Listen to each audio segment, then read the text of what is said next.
I'm Tom Branken, and I run the website, coachbranks.com. I'd like to welcome you to episode 2, calling it Flips and Formations. Episode 1 was just an introduction about who I am and some of the basics of the system and why I believe in wing T, especially shotgun wing T. Today I'm going to talk a little bit more about formations and why I flip the line.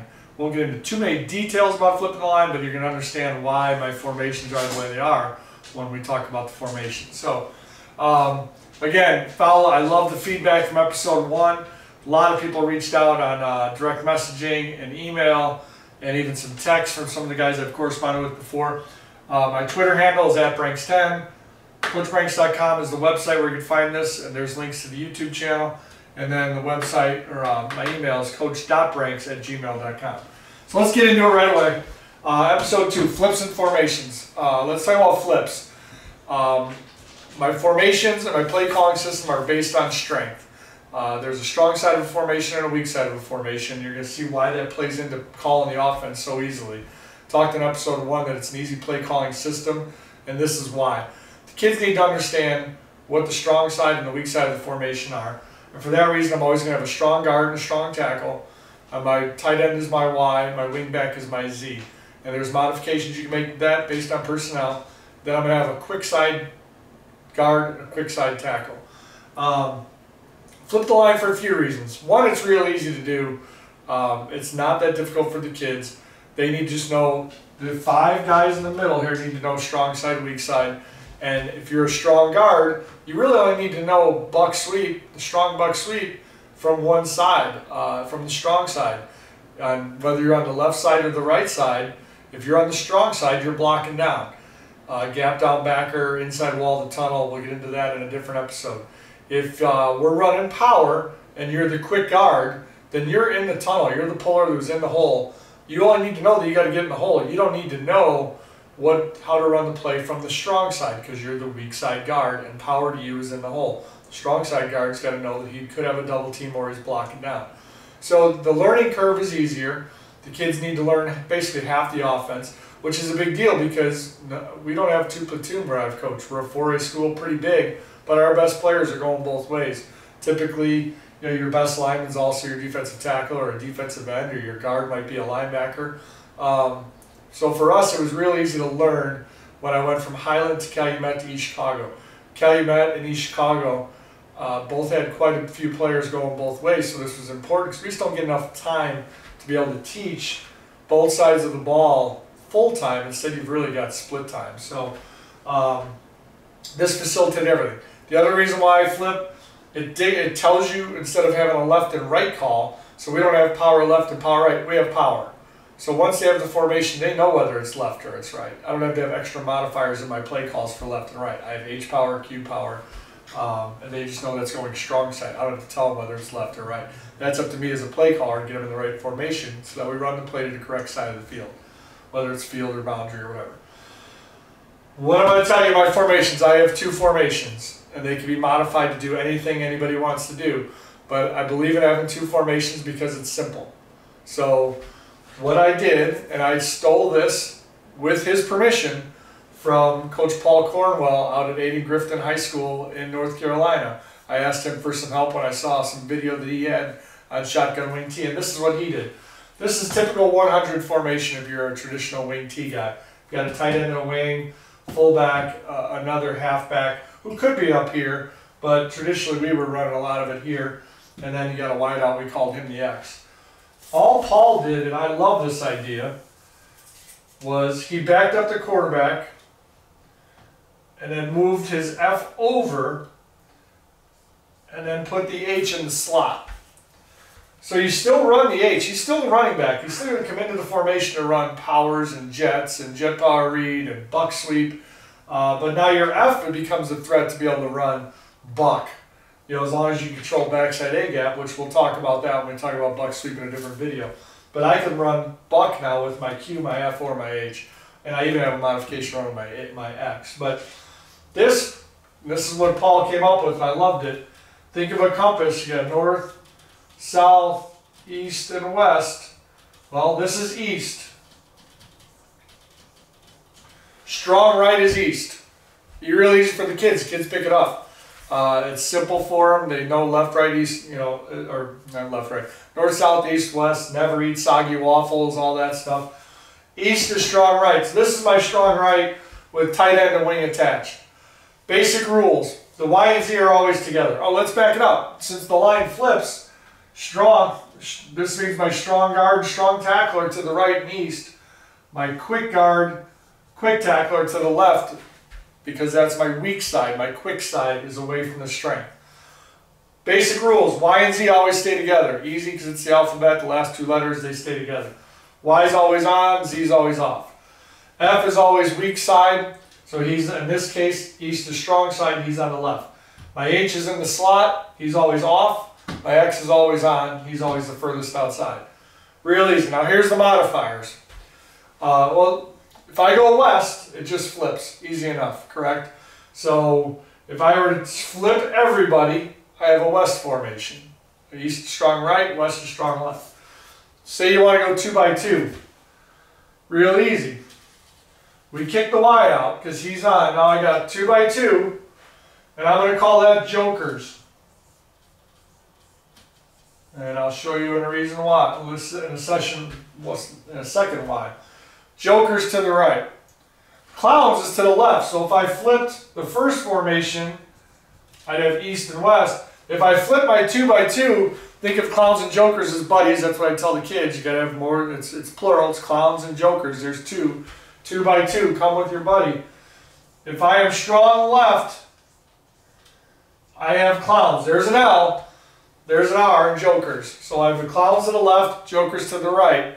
And if you're my age and my generation, there was a song that said clowns to the left of me, jokers to the right. Here I am, stuck in the middle again. So clowns to the left, jokers to the right. I even show that clip to the kids when we do the install. It's a bad video back when MTV first started. So 2 by 2, I've got clowns and jokers, strong left, strong right. So if this was clowns, this whole thing would flip. It's important because strength dictates the play. If I was in this formation, I've got buck is a strong play, down's a strong play, jet's a strong, jet power read is strong, trap is strong. Then on my weak side, I've got weak trap, weak buck, all my counters are weak. And so it's important that the kids understand the concept of strength. More so than left and right. We take left and right out. We've taken the numbers out. If I'm going to run F buck, it's F buck. It's not a 30 buck or 36 or 38. I'm going to teach concepts. So this is the base concept. East is strong right, west is strong left. Again, thanks to Paul Cornwell. Like I said, I borrow a lot of stuff and repackage it, make it my own. This makes play calling really easy because once I'm in east and I run power, we know what's going here. If I were to flip this and run west, kids are in west formation, we're no huddle, we send it in, it's still just H power, and now they know it's going to the left. I don't have to have a modifier for left and right. Power's power, power goes to the strength. Belly goes weak, counter goes weak. And that's how we install things. I tend to install the strong side first, weak side second, and it becomes easy. The kids really get it. So as long as your terminology stays simple, the play calls are the blocking schemes. It's the buck blocking scheme, it's counter blocking scheme if it's weak side. It gets real easy. Here's how I can do whatever you do. Let's talk about this. Let's go back to east, tight ends attached, and I just want to move my F over. He's by rule weak. If I want to say plus, he becomes strong. And now in my formations, I learned I wanted him 1 step behind the quarterback. My quarterback is at 5 yards, which in wing T is a real important designation. At 4.5 yards from the center, is that what we can call the halfback highway. I remember Jerry Gallagher and Tom Herman and them. It was halfback highway. It's important to be at that depth. I like that more than pistol because I want my quarterback to be able to see what's going on. I want him to be able to read. I do a lot of reads on the back sides, even on buck. And if they're at 5 yards, 4.5 to 5 yards, when they're running buck and when they're running power, they have time to follow pulling guards. If you get up in that pistol, you can't run your running back in front of them, so now your quarterback has to turn his back to the play. And I still like my quarterback seeing what's going on. The deception's going to happen through motions. So if I say plus, that's his modifier. So the only person who needs to know about plus is the quarterback and the fullback, the F. When they hear plus, he goes strong. By rule, my H is weak side. If I were to say heavy, he goes to the strong side. So I can create a nice unbalanced surface, and we've done this with an extra gap, and run heavy. So I've got plus for the F, I've got heavy for the H. If I say X, that moves the X over. So I can move the X over here too if I want. Create a really interesting formation just by saying X. So let's say I didn't put the plus in. This is kind of a fun formation, and I've run this, some. We say east, so I'm strong right. It's a YZ implied by east because that's a base formation. East heavy X. So I got east heavy X, and I can create this. Maybe I spread the X out, and I've got 1, 2, 3, 4. I've actually got 5 gaps to run in that I could run bucks into and different stuff. And it also creates a trips. So I could say east heavy, and I've really got 4 receivers over here. I've got 1, 2, 3, and one with his hand down. So can really get into some interesting stuff. Easy play call. I never understood when coaches hand out a formation sheet and there's 100 formations, or maybe 30's too many, 20's too many, because most of them have a left and a right. So they've got Trey and Leo and Lion, and I just didn't understand. I'm a CPA by trade who got into the coaching game late, and I'm trying to do things simple. It goes back to my CPA background when I'm working with clients. I mean, let's not just add stuff to add stuff and show how smart we are. Listening to Run the Power podcast again yesterday, and Coach Walls and Coach Harper even talked about that. It doesn't matter what you know. It matters what you can pass on to the kids, and the kids can play fast. So this is a real easy modifier. Again, these 5 guys from tackle to tackle, all they need to know is east. They don't need to know anything else. They know it's strong right. Now any play call I have, they know what their responsibilities are. All the rest is window dressing. So let's take these guys back out of here. Let's say we're in east. I got the X, I got the H. If I call trips, trips is a Z call. So trips moves the Z to the weak side, because his rule is he's always strong side. So he can move to the weak side with a trips call. So now I can have the Y isolated on the strong side, trips to the weak side. Remember the other way, I had east heavy X, I had trips to the strong side covering up the Y. So it dictated certain things in the run game that I can and can't do. Again, you got to get to know the system and know what you want when you're running strength and weak. But you can cause defense to do some crazy stuff, especially when you're a smash mouth wing T team, and you can start moving guys out of the box by doing some of this, but still have your core and still be able to play fast. So, one of my favorites was always, let's say jokers. And jokers, I'm going to go 2 by 2. So I got the Y and the Z, X and the H, and I could go jokers heavy. Jokers heavy would put the H in the slot. Easy call for us. And that would isolate the X. And now I've got my strength is into my trips. I just as easily could do the same thing and go jokers trips, would leave the H over here, move my Z to the weak side. So now I've isolated the Y, just with a simple call. Again, nothing changed for any of these guys. Want to move the F, that's a plus to go stronger. So real easy stuff. Let's go back into our base. Let's say we're in East. And again, what's interesting is each year I've run more or less of one formation or the other based on personnel and what our strengths were and what we were trying to accomplish in the run and pass game. So let's say we're in East and we just want to move the Z out. Let's say we want to get the Z out wide. That's just an earn call for us. So, you're more east, you're east earn. So if you hear earn on the end of a call, east earn, if it moves the Z, it's all he needs to know. If this was flipped and it was west, I want to move the Z out, leave the Y attached, that'd be west earn. So real easy play calls.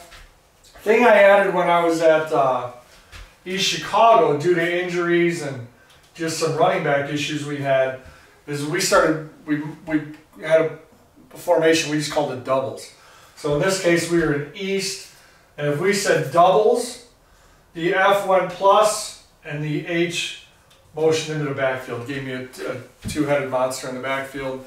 Still had wide outs. Again, I could go Eastern, kick the Z out, doubles, Jokers would kick the Y out, doubles. And again, when I go clowns and jokers, I don't know if I covered this yet, the Z is going to stay pretty attached. Now, he may widen out more than usual.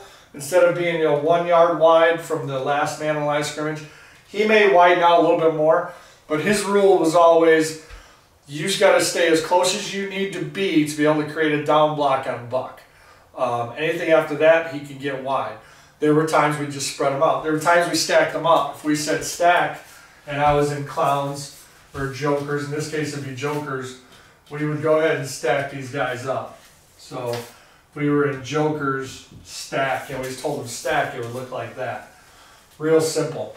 Doubles was an interesting formation because it put the F back plus, the H was here. It made power a little easier sometimes. It made Buck easier because we were able to control the backside A gap when we were pulling the guards. We'd block the F in the backside A gap and have the H run the Buck. So that's really it. I mean, use your imagination after that. All my past plays, were concepts. So whether there was 2 receivers or 3, they had rules for inside-outside slot. We did spend time on that and 7-on-7 and stuff. So I think we were able to get into everything. And that, take a look at that formation. I mean, that's jokers plus, and then we just say stack. And they're at the line of scrimmage when we're doing this. It's really easy to get in and out of stuff. You can even change formations once you see the defense because you've got plenty of time. That doesn't look like traditional wing T, but I'll tell you it sure is. I mean, let's say you're in that. I mean, you've still got your power kicking out the F. You've made a secondary, make some adjustments. And when you're a smash mouth team and like to run, those kind of things really put a defense in a bind because if they still keep guys in the box, you've got a quarterback and shotgun, and I always found it was easier for my guys to throw in a shotgun because I've never had a pure quarterback. I've had running quarterbacks. I did have one in East Chicago, and he got hurt in week 2. So, you had to adapt. But again, it's all in the system. So depending on personnel, week to week, you're not changing your offense. All this is built into the system, and it's really easy for the kids to play fast. And these 5 guys just know that what they do on their side of a play based on strength, not necessarily based on whether the play goes away from them or towards them. You're not going to run traditionally. Your right tackle, when he ran power to you, had one responsibility. He ran power away from him. It was a different. In this case, if we're running power, I'm always running it to my strong tackle. So it makes teaching real easy. So that's it. Send me some feedback on this if you've watched all this. And if you've watched all this and enjoyed it, please, take the challenge. If you've got a closet or an equipment room with some old T-shirts from 5 years ago, 10 years ago, stuff you're not going to use, maybe sponsors gave to you, it's got your school logo on it. I'd love to be the clearinghouse for that. Get a hold of me, send it to me. There's plenty of kids and plenty of programs, and I've been a part of a couple of them, where kids just don't have clothes. They're wearing the same stuff every day. And I think it'd be really neat through sports if we can, clothe some kids, get some extra clothing on some kids. And it'd be neat to see, a New Jersey program that, has extra camp T-shirts or gear. And we send it to some kid in LA or something. So, and vice versa. It'd just be a nice thing to do. Football coaches are amazing, and this is a chance for me to tap into that. But Flips and Formations, episode 2. If you enjoyed it, please again shoot me text, shoot me emails, drop me a DM on Twitter, and just let me know what you think. And hey, if it's not what you want, I'm not the expert. I never told anyone I was. I was just a guy who needed answers, and I needed simplicity. If I couldn't understand it and get to it quick enough, I knew the kids weren't, because I was spending more time than they were. And if I was getting, bundled up in names and formations and screwing things up, I knew they were. So this was easy for me, and it covers everything. Hope you enjoyed it, and keep the comments coming. Thank you. Have a great day.